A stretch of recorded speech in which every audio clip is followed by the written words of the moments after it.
قلت له يا عبد العزيز انقذنا، انقذ المغرب العربي من هذه قضيه البوليزاريو اللي قاعده تدم مالها تسوسه في التفاح تاكل في المغرب العربي، وعدم تعاون اللي ماشي يوصلوا تقريبا 200 مليون المغرب العربي كله، وبطاقاته بالغاز وبالبترول وبالمضايق وبالبحر وباحتلاله لجنوب البحر الابيض المتوسط الكل، تحرم من التعاون وتحرم من التنميه وتحرم من الاشتراك. ليه هيك؟ علاش؟ قلت له وفانا هالمشكله هذه لو كان يوما ما توصل في السلطه. والله تعرف ايش قال لي؟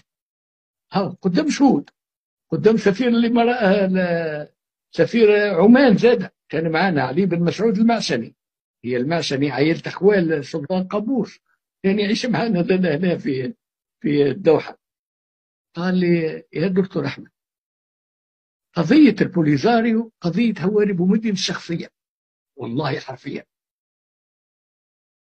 قال لي هو اكهو اللي شاد فيها، اما لا من مصلحه الجزائر ولا من مصلحه المغرب باش تتكون دولة عمرها ما تتكون من 70,000 مواطن من البوليزاريو مقطوعين على المغرب.